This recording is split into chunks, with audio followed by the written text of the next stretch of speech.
जी hello दोस्तों, मैं हूं कमर चीमा। और दोस्तों, जैसा कि आप देख रहे हैं, मेरे साथ मौजूद हैं एयर कोमोडोर रज़ा हैदर साहब। एयर कोमोडोर साहब जो है वो कैस, एक पाकिस्तान का प्रीमियर एयरफोर्स का थिंक टैंक है, वहाँ पे जो है इस वक्त काम कर रहे हैं और बड़ी गहरी नज़र रखते हैं, जारी बात है, टेक्नोलॉजीज़ के ऊपर।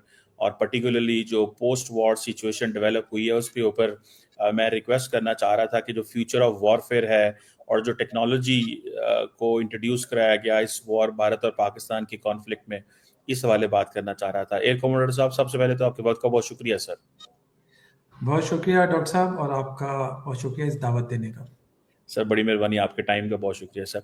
सर, अगर मैं आप बात करूं कि ये जो फ्यूचर ऑफ वॉरफेयर है, क्योंकि अब वॉरफेयर, अभी मैं chairman joint chief of staff को सुन रहा था, वो कह रहे थे कि नेक्स्ट जो है, एक तो पहले होता था कि कॉन्फ्लिक्ट जो एरिया होते थे वहां पे एक खतरा होता था या वहां पे जंग होती थी। अब होल ऑफ पाकिस्तान है और होल ऑफ इंडिया है और टारगेट बदल गए हैं। लेकिन सर, टेक्नोलॉजीज जो हैं वो भी बदली हैं। आप कैसे देखते हैं फ्यूचर ऑफ वॉरफेयर में इंडिया पाकिस्तान की जो फ्यूचर वॉर में टेक्नोलॉजी का क्या यूज हो सकता है, और अभी जो इस वक्त जो वॉर हुई है उसमें टेक्नोलॉजी का सर क्या यूज था?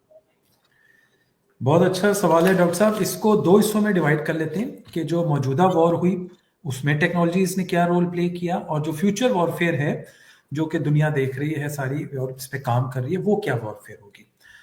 जो करंट सिनेरियो हुआ उसमें आप देखें तो हम पहले दिन का 6-7 मई का सिनेरियो जब देखते हैं तो उसमें तो एक मल्टी डोमेन ऑपरेशन बहुत क्लियर एविडेंटली नजर आता है पाकिस्तान एयरफोर्स की स्पेशली साइड से। और वो खुद एक itself a combination of different technologies है दैट ऑपरेशन।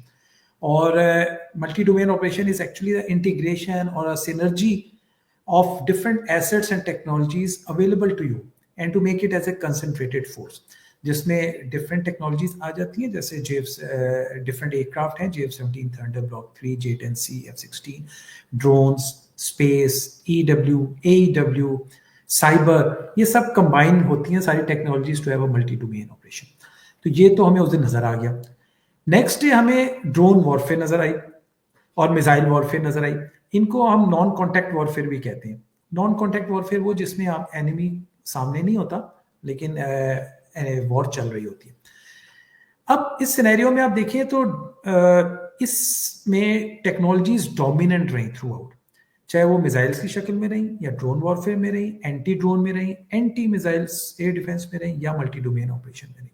और आने वाले दिनों में भी, जिस तरह आपने फ्यूचर वॉरफेयर की बात की, ये 5th जनरेशन वॉरफेयर कहलाती है, जिसका मैं आपसे जिक्र करूं कि 3 मेजर एलिमेंट्स हैं इसमें 5th जनरेशन वॉरफेयर के। First is emerging technologies, use of emerging technologies in warfare. Number 2 is cyber warfare, and number 3 is psychological warfare या narrative warfare, जो कि जनरली मीडिया में जंग लड़ी जाती है। और इसमें नैरेटिव वॉरफेयर भी कहलाती है, इसमें misinformation, disinformation, social engineering, ये डिफरेंट एस्पेक्ट्स आते हैं। और आप देखें कि ये जो सिनेरियो था ये क्लासिकल केस था एक 5th जनरेशन वॉरफेयर का, जिसमें तीनों एंड्स पर जंग हो रही थी।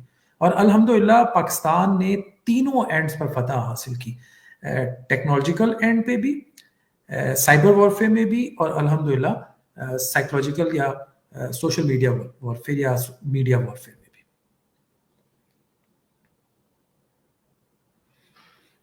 हो गया डॉक्टर साहब। एयर कोमोडोर साहब, ये जो आपने पूरा एक्सप्लेन किया है, इसमें भारत ने भी, जारी बात है, काफी ज्यादा जो है वो फोकस किया हुआ है टेक्नोलॉजीज पे।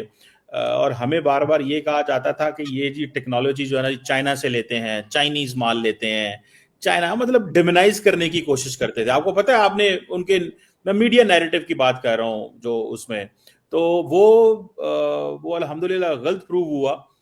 एक तो पाकिस्तान एयरफोर्स के अपने लोग, जारी बात है, अपनी पाकिस्तान की इंडिजिनस कैपेबिलिटी बिल्ड हमने की।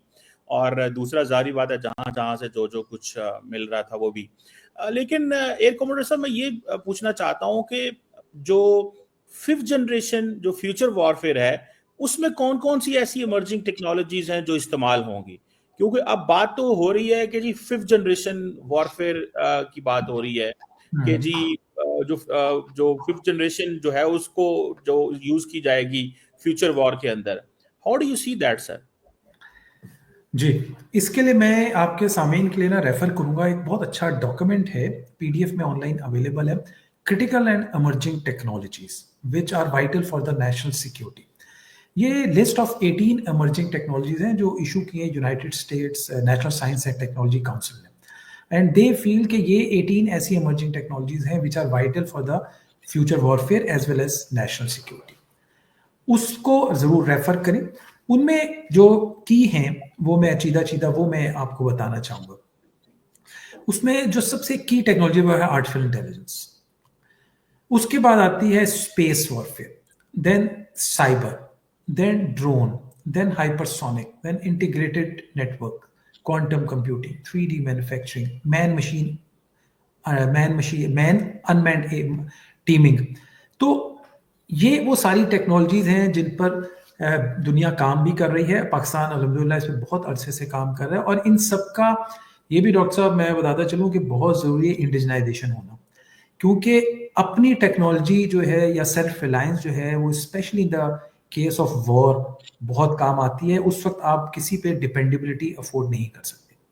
अब अगर हम इन्हीं मोटे मोटी इमर्जिंग टेक्नोलॉजीज में से दो तीन ही को उठा लें और आप देन उसको रिलेट करें जो करंट सिनेरियो हुआ, तो आप देखें कि स्पेस वॉरफेयर की हम बात कर लेते हैं।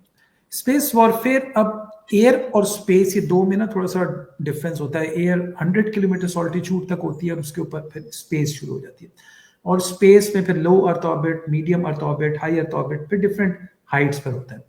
लेकिन अब स्पेस ने और एयर ने मर्ज होना है और इन दोनों ने कंबाइंड ऑपरेट होना है, क्योंकि अब ये दोनों डिस्कनेक्ट नहीं हो सकते, क्योंकि स्पेस में अब सैटेलाइट्स आ गई हैं और सैटेलाइट्स एक बहुत इंपॉर्टेंट रोल प्ले करती हैं। ऑल्दो के एज पर the treaty, outer space treaty, आप स्पेस को वेपनाइज नहीं कर सकते, लेकिन अभी उसको पीस टाइम के लिए यूज किया जा रहा है, लेकिन साथ ही आईएसआर के लिए भी यूज किया जा रहा है, जो कि वेपनाइजेशन तो नहीं है, लेकिन ISR is intelligence surveillance reconnaissance, जो कि हेल्प करता है एयर को ऑपरेट करने के लिए या ऑपरेशंस करने के लिए। तो स्पेस का इस वक्त दो बहुत अहम रोल है। एक है आईएसआर, इंटेलिजेंस सर्विलेंस रिकॉनेसेंस देना, जो अपने उन मशीन्स को जो एयर में ऑपरेट कर रही हैं या ग्राउंड पे ऑपरेट कर रही हैं, जिनमें ड्रोन्स भी हो सकते हैं, एयरक्राफ्ट भी हो सकते हैं, ग्राउंड पे डिफरेंट रेडार्स और एवरीथिंग, तो उनको एक विजिबिलिटी दे रहे होते हैं। और दूसरा है कम्युनिकेशन, कनेक्टिविटी देना। ये सारी चीजें हैव टू बी कनेक्टेड, क्योंकि multi domain operation is all about connectivity. You have to connect all these technologies and create a single force. अगर ये डिसकंटिन्यू रहेंगी तो या डिस्कनेक्ट रहेंगी तो इनका कोई यूटिलिटी नहीं हो सकेगी। ये कनेक्टिविटी भी हमें स्पेस प्रोवाइड कर रही है। तो अब इससे आप स्पेस की अहमियत का अंदाजा लगा सकते हैं। अच्छा, साथ ही एक और टेक्नोलॉजी जिसकी हम बात कर लें, मैन मशीन इंटरफेस या ममटी भी कहते हैं, मैन अनमैन टीमिंग। ये भी डॉक्टर साहब एक बिल्कुल नई टेक्नोलॉजी है जिसमें इंसान और ड्रोन या रोबोट दोनों जॉइंटली काम करेंगे। अब मैं इसकी एग्जांपल ले दूं, इसको हम अपनी जबान में टेक्निकल में सीसीए कहते हैं, कोलैबोरेटिव कॉम्बैट एयरक्राफ्ट। सीसीए जहाज अनमैन्ड होता है, ड्रोन होता है, लेकिन ये बिल्कुल वैसा होता है जैसे मैन्ड एयरक्राफ्ट होता है और ये उसके साथ ही फ्लाई करता है। इसीलिए हम इसको मैन अनमैन्ड टीमिंग का नाम देते हैं। तो जिस तरह एक फॉर्मेशन होती है, आप समझ लें कि 8 जहाजों की एक फॉर्मेशन है जिसमें 8 के 8 बैंड है और सब में पायलट है। तो फ्यूचर जो जा रहा है वो इस तरह जा रहा है कि एक में पायलट होगा या 2 में पायलट होंगे और 6 में अनमैन्ड होंगे, वो ड्रोन्स होंगे बेसिकली, लेकिन वो एग्जैक्टली वही जहाज होंगे बिल्कुल जो पायलट उड़ा रहा है। अब इनका पर्पस क्या होगा? इनका पर्पस इस टेक्नोलॉजी का होगा to safeguard this pilot, to assist this pilot, to facilitate this pilot, क्योंकि ये कनेक्ट है स्पेस के साथ। उसको पायलट इज अ की डिसीजन मेकर। इस सारे में जो सेंटर है वो पायलट ही होगा। उसको वो इनपुट दे रहे हैं, अपडेट्स दे रहे हैं, और in case of any coming missile वो उसके सामने आके उसको प्रोटेक्ट भी कर रहे हैं, यानी सुसाइडल भी हो जाते हैं, वो अपने ऊपर मिसाइल ले लेते हैं और उस पायलट को प्रोटेक्ट करते हैं। तो इनका डिफरेंट पर्पसेस होता है जो सीसीए ड्रोन्स होते हैं। ये वो सारी टेक्नोलॉजीज हैं जो आ रही हैं, आगे आने वाले दिनों में इस्तेमाल भी हो रही हैं। इसी तरह आप अगर साइबर की बात कर लें, आपको पता है साइबर की वैल्यू, आप माशाल्लाह इस पे बहुत आपने काम भी किया हुआ है कि इस बार भी पाकिस्तान ने बहुत अच्छा परफॉर्म किया साइबर में भी। और साइबर एक ऐसी चीज़ है जो नॉन कॉन्टैक्ट वॉरफेयर का एक मेन टूल है, और इसकी यूटिलिटी वॉरफेयर में बहुत ज्यादा। अच्छा, रजा साहब ये बताइएगा कि हम अक्सर बात करते हैं कि पाकिस्तान के बारे में कहा जाता है कि हम चाइना से चीज़ें लेते हैं, तुर्की से लेते हैं।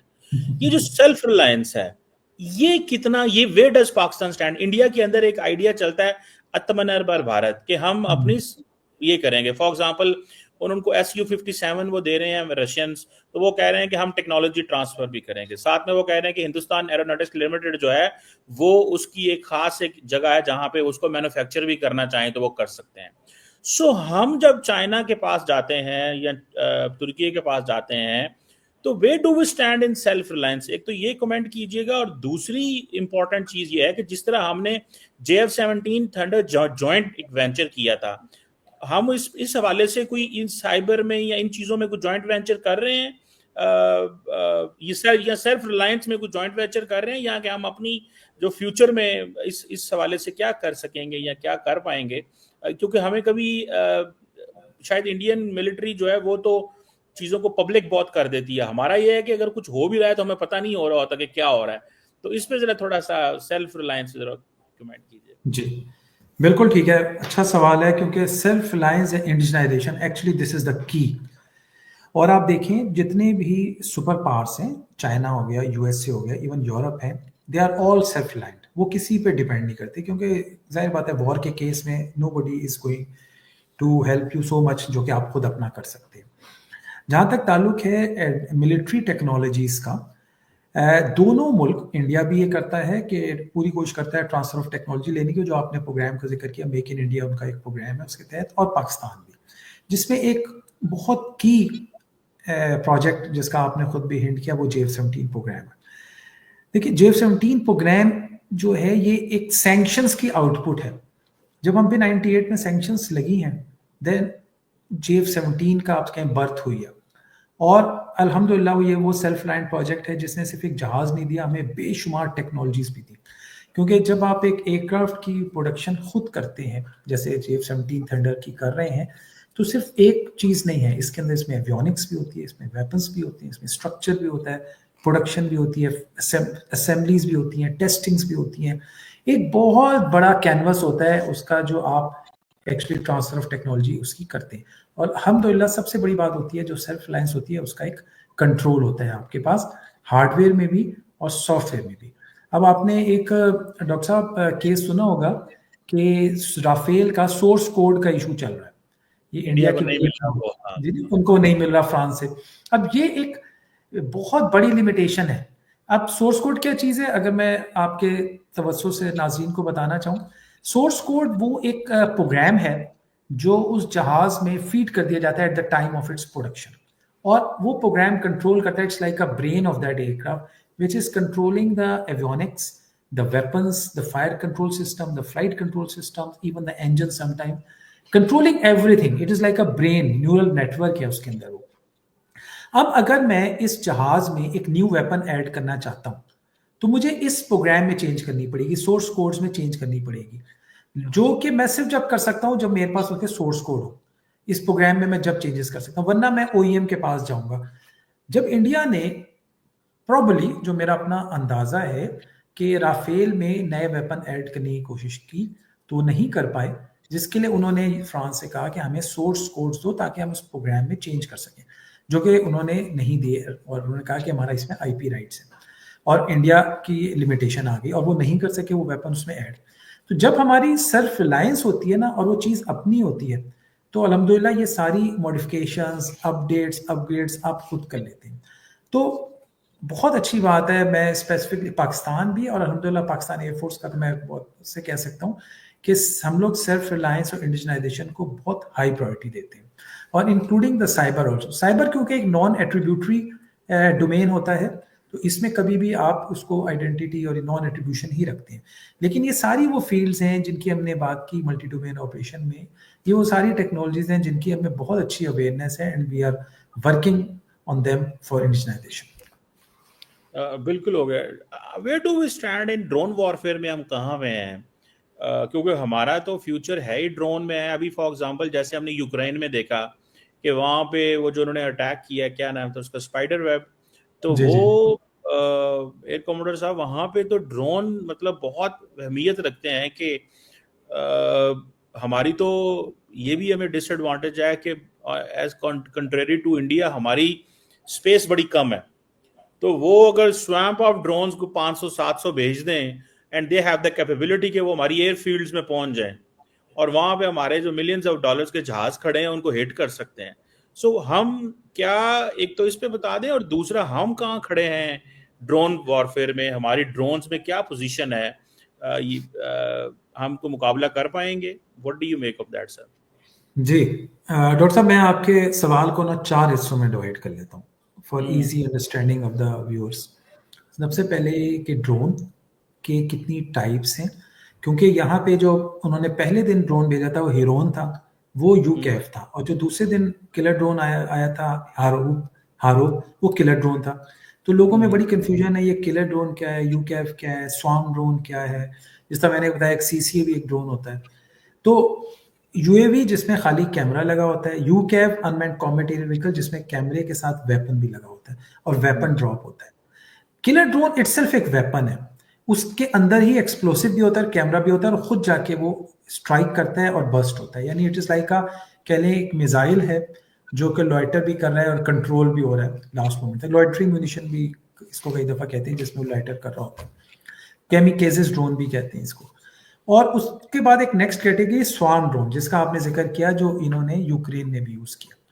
स्वार्म ड्रोन क्या होता है कि यही किलर ड्रोन जब मैसिव क्वांटिटी में लॉन्च किए जाते हैं, तो स्वार्म, जैसे स्वार्म होता है ना, मक्खियों का स्वार्म होता है, तो स्वार्म ड्रोन कहलाते हैं। लाइक इस केस में ऑलमोस्ट 500 ड्रोन्स वो कहते हैं कि इन्होंने लॉन्च किए थे यूक्रेन में अगेंस्ट रशिया। और इसी तरह स्वार्म ड्रोन्स में थाउजेंड्स में भी आते हैं और 5000 तक भी जाते हैं स्वार्म ड्रोन्स।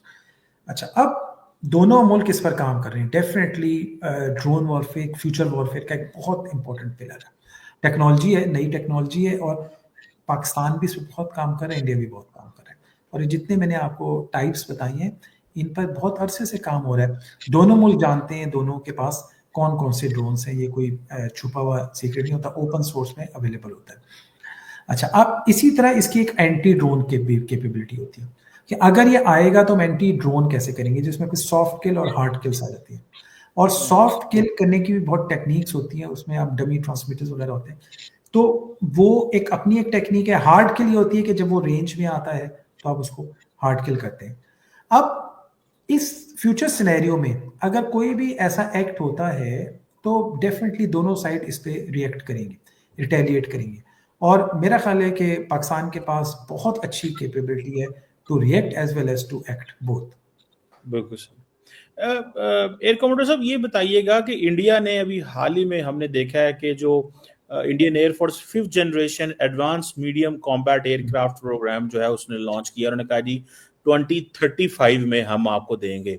एक तो ये बहुत लंबा टाइम है। जैसे अभी इंडियन एयर चीफ कह रहे थे कि भाई हमें ऑर्डर दे देते हैं, चीज आती नहीं है। अभी ये खुद भी तैयार करेंगे तो 10 साल लगेंगे। तो वहां पे तो ये it is not feasible for the Indian air force. तो हम तो तब तक ले चुके होंगे 5th जनरेशन फाइटर जेट, बल्कि चाइनीज के पास तो 6th जनरेशन भी सुना आ गया हुआ है। तो how do you see that sir, ये इंडिया का एयरफोर्स का है ये जो प्रोग्राम? यार, ये आपने ना बड़ा जबरदस्त सवाल किया, क्योंकि ये अभी ना बिल्कुल नया टॉपिक है। मेरा ख्याल है ये मीडिया में अभी छिड़ा नहीं कि इंडियन एयरफोर्स चीफ ने उस दिन क्या कहा। और वो बड़ी इंपॉर्टेंट स्पीच थी उनकी, जो उनकी एक जब एमका को उन्होंने एक्चुअली प्राइवेट इंडस्ट्री को हैंड ओवर करने के लिए कॉन्फ्रेंस की। I think it was 30th में और 31st में, 2-3 पुरानी बात है। तो उसमें इंडियन एयरफोर्स चीफ को डाइसेक्ट करना बहुत जरूरी है उनकी स्पीच को। देखिए, उन्होंने एक बात की कि कैपेबिलिटी और कैपेसिटी दोनों बहुत इंपॉर्टेंट है। और ये उन्होंने एक्चुअली रेफर ये की कि अगर एडीए जो है नॉटिकल डेवलपमेंट एजेंसी है, अगर वो डिजाइन कर भी ले तो जो हल है हिंदुस्तान एरोनॉटिक्स लिमिटेड, वो उसके पास कैपेसिटी नहीं है प्रोड्यूस करने की। तो इसलिए कैपेसिटी को एनहांस करने की जरूरत है। और ये एक्चुअली वो रेफर कर रहे थे एलसीए प्रोग्राम को, जो कि 40 साल में 40 डिलीवर हुए हैं खाली। लाइट कॉम्बैट एयरक्राफ्ट प्रोग्राम जो है ना इनका, जो JF-17 के साथ शुरू हुआ था। तो JF-17 तो अलहमदुलिल्लाह इस वक्त 150 जहाज हवा में फ्लाई कर रहे हैं, मोर देन दैट। एलसीए जो है इनका 1984 में शुरू हुआ था और 2025 तक सिर्फ 40 जहाज बने, तो बहुत वो प्रोजेक्ट कामयाब नहीं हुआ। तो बात बेसिकली इंडियन एयरफोर्स चीफ उस प्रोजेक्ट को रेफर करके हल को ये कह रहे थे कि कैपेसिटी होना बहुत जरूरी है। दूसरा उन्होंने कहा कि हमें क्विक R&D की जरूरत है। R&D अपनी जगह इंपॉर्टेंट है, उन्होंने कहा मेक इन इंडिया भी इंपॉर्टेंट है, लेकिन मुझे क्विक मेक इन इंडिया चाहिए। ये नहीं चाहिए जो आपने बात की कि कोई प्रोजेक्ट टाइम पे स्टार्ट नहीं हुआ उनका इंडिया का, ये वो खत्म नहीं हुआ, तो वो कह रहे हैं मुझे क्विक R&D चाहिए। व्हाट इज रिक्वायर्ड टुडे, उनके एग्जैक्ट अल्फाज ये हैं, what is required today is required today. अगर वो कल मिलेगा तो मेरे किसी काम का नहीं है। क्योंकि इंडियन एयरफोर्स को देखें, उस 6-7 मई को एक बहुत ह्यूमिलेशन बर्दाश्त करना पड़ी है। उनके 6 जहाज डाउन हो गए, एक कॉम्बैट में, एयर कॉम्बैट में, 3 राफेल्स हैं। तो अब उन्होंने उसको रिकवर तो करना है, तो वो अपनी जगह जगह जाके ये बता रहे हैं कि भाई मेरे मसाइल क्या है। तो he saying what is required today is required today. तुम अगर मुझे 2035 में एमका दोगे तो मेरे किस काम का। ठीक है, अब आ जाए हम एमका पे। एमका प्रोग्राम एक्चुअली इन्होंने अभी तो थोड़ा सा उस दिन सिर्फ ऑप्टिक्स के लिए उसको कहा कि हम लॉन्च करें, अदरवाइज ये 2012 का प्रोग्राम है एमका, एडवांस मीडियम कॉम्बैट एयरक्राफ्ट, जो कि एलसीए का 4th वर्जन है। LCA Mark 1, LCA Mark 1A, LCA Mark 2 and then AMCA. तो अभी तो LCA Mark 1 ही नहीं कंप्लीट हुआ इनका। Mark 1A ने 2026 में फर्स्ट फ्लाइट होनी है, Mark 2 ने 2028 में फर्स्ट फ्लाइट होनी है, एमका 2030 में कम से कम फर्स्ट फ्लाइट होगी, और प्रोडक्शन उसकी 2035 में होगी, ऑपरेशनलाइजेशन 2040 में होगी। वो बार बार इंडियन एयरफोर्स चीफ कह रहे हैं कि भाई उस 10-15 साल बाद अगर मेरे जहाज दोगे वो रेलिवेंट नहीं रहेगा। उस वक्त की वॉरफेयर पता नहीं क्या से क्या होगी, जो बात कर रहे हैं multi domain operation and space and drones everything, हो सकता है उस वक्त एमका तो रेलिवेंट ही ना हो। तो ये सिर्फ ऑप्टिक्स के लिए उन्होंने एमका को एक्चुअली वहां पे शो किया कि प्राइवेट इंडस्ट्री को हम दे रहे हैं और ये वो तेज करने के लिए। Otherwise I have strong doubt कि जब ये इनके पूरा जहाज जो भी उनके प्रोग्राम्स हैं जब ऑपरेशनलाइज होंगे और स्क्वाड्रंस में आएंगे, तो वो मेरा ख्याल है उतने रेलिवेंट ही नहीं रहेंगे। जैसे आपने 6th जनरेशन की बात की, एम का ऑल्दो के 5th जनरेशन है, लेकिन जो एलसीए है वो तो 4th जनरेशन है। तो 4th जनरेशन जब आएगा से 4-5 साल बाद, तो 6th जनरेशन एक्चुअली मार्केट में आ चुका होगा। तो ये 2 जनरेशन का गैप बहुत ज्यादा होता है, इसमें बीवीआर और बहुत कुछ कैपेबिलिटीज चेंज हो जाती है। और एम का जब आएगा 2040 में, तो हो सकता है 7th जनरेशन ओल्ड। तो ये मेरा ख्याल इंडियन एयरफोर्स बहुत डायलेमा से इस वक्त गुजर रही है, और वो उसको ही कवर करने की कोशिश कर रहे हैं उनकी चीफ। अच्छा सर, आखिरी एक सवाल करना चाहता हूं कि अब कहा जा रहा है, क्योंकि हम फ्यूचर वॉरफेयर की बात कर रहे हैं, टेक्नोलॉजी की बात कर रहे हैं, तो ये जो J-10 and J-20 and J-35 versus Rafale जो है इंडिया के पास, ये कहाँ पे खड़ा हुआ है? राफेल आएगा इंडिया की तरफ से, पाकिस्तान की तरफ से J-10 जाएगा, या पाकिस्तान J-20 जाएगा? तो how do you see this China versus West का जो एविएशन इंडस्ट्रीज का जो कंपटीशन है, कैसे देखते हैं इसको आप? जी डॉक्टर साहब, ये थोड़ा सा इंटरनेशनल रिलेशंस का आपने सवाल किया है। अच्छा देखें, ये जंग ना हम इसको ले रहे थे कि J-10 वर्सेस राफेल, ये ऐसा नहीं। पहली बात तो ये कि it's always matters man behind the gun. तो ये एक J-10 जहाज की कैपेबिलिटी नहीं है जो उसमें पायलट बैठा हुआ है, उसका एक पूरी ट्रेनिंग है, उसका एक साइकिल है, उसके पीछे एक पूरी सपोर्ट है, एक सिस्टम रन कर रहा है to operate that J-10 against the Rafale. अब मैं ये समझता हूं कि J-10 ने जो राफेल को किल किया, दोनों एट पार जहाज है। राफेल भी बहुत अच्छा जहाज है, वन ऑफ द मतलब टॉप मोस्ट एयरक्राफ्ट है सर यूरोप का। J-10 भी बहुत अच्छा जहाज है, लेकिन वहां 3 राफेल वर्सेस मतलब J-10 ने शॉट डाउन 3 राफेल। इसके पीछे जो है वो पाकिस्तान एयरफोर्स की high quality training, high quality equipment, professional leadership, multi domain operation, ये सब कुछ मिलकर एक्चुअली रिजल्ट आया। अब आ जाए कि इसको ले गए हम अगर इंडस्ट्री लेवल पे ले जाए, चलिए J-10 और राफेल को हम इंडस्ट्री पे ले जाए, which is Chinese versus European industry. देखिए जो यूरोपियन इंडस्ट्री है, ये इसको तकरीबन 100 साल प्लस हो चुका है एविएशन इंडस्ट्री को यूरोप की, और उन्होंने बेशुमार जहाज उनके हैं, यूरोफाइटर्स है, ग्रिपन है, मतलब साब के हैं, जर्मनी के हैं, फ्रांस का है, लेटेस्ट ये राफेल है। इसी तरह वेस्ट के ये यूएस के मतलब सीरीज है F-16, 14, F-15, F-18, F-22, F-35, मतलब वेरी डेवलप्ड इंडस्ट्री। उसके मुकाबले में चाइना की इंडस्ट्री सही मायनों में शुरू हुई है 1951 से, और मैं इत्तेफाक से कई साल, क्योंकि चाइना एविएशन इंडस्ट्री में रहा भी हूँ by virtue of being in the JF-17 programme, तो उस इंडस्ट्री को मैंने बहुत करीब से देखा, उसको बहुत करीब से पढ़ा, उसकी डेवलपमेंट को। वो बहुत स्लोली प्रोग्रेस, वो जिस स्टेज पर आ गए, now they are making J10, J20, J35, J31 and much more ahead, 6th generation जैसे आपने बात की। अब ये एक ऐसा कॉम्बैट था जिसने उसको एक बूस्ट दे दिया। कैपेबिलिटी तो चाइना बना चुका था अपनी, और उनकी बहुत अच्छी टेक्नोलॉजीज है, लेकिन इसने एक बूस्ट दिया और एक डिबेट क्रिएट कर दी between western aviation industry and Chinese aviation industry. और अब ये मेरा ख्याल है कि डिबेट चलेगी अभी बहुत अरसे तक, क्योंकि दोनों कैपेबिलिटीज एक्सपोज हुई हैं, और मैं समझता हूँ इसमें अल्हम्दुलिल्लाह पाकिस्तान एयरफोर्स टेक्नोलॉजीज को इस्तेमाल कर रहा है। बिल्कुल ठीक है, thank you very much Air Commodore Raza Haider साहब। सर बड़ा मज़ा आया, क्योंकि अब ये जो क्वेश्चन है कि फ्यूचर वॉरफेयर जो है that revolves all around technology, जिसमें जारी बात है ड्रोन्स हैं, जिसमें जारी बात है 5th जनरेशन की बात होती है, या ये जो इंडियंस अभी 5th जनरेशन की बात कर रहे हैं, और हम भी जारी बात है इस फ्यूचर वॉरफेयर को एक नए अंदाजे से देख रहे हैं। तो अब तो वो कीबोर्ड के पीछे बैठ के सारा कुछ होना है, और स्क्रीन्स पे आपको आसमान भी नजर आ रहे हैं, जहाज भी नजर आ रहे हैं। तो एक डिफरेंट किस्म की जंग होनी है। अब तो देखते हैं कि क्या होता है, लेकिन ऑब्वियसली ये एक मॉडर्न वॉरफेयर है, मॉडर्न वॉर होनी है। कैसे होगी, क्या होगा, लेकिन मेरा ख्याल है ये जो अभी 4 दिन की जंग भारत और पाकिस्तान की हुई है, ये एक ट्रेलर था फॉर द फ्यूचर, जिसके चेयरमैन जॉइंट चीफ ने कहा कि whole of India, whole of Pakistan अब होगा। और इंटरनेशनल कम्युनिटी क्योंकि इंटरेस्ट नहीं लेती इस खित्ते में, इमीडिएटली ले भी लेते हैं लेकिन लार्जली नहीं लेते, तो फिर इस खित्ते में जंग की जो पॉसिबिलिटी है वो हमेशा रहेगी। Thank you very much Air Commodore Raza Haider साहब। सर बहुत शुक्रिया आपका, थैंक यू डॉक्टर साहब दावत देने का और मौका देने का। Thank you sir for your time sir, बहुत शुक्रिया। खुदा हाफिज।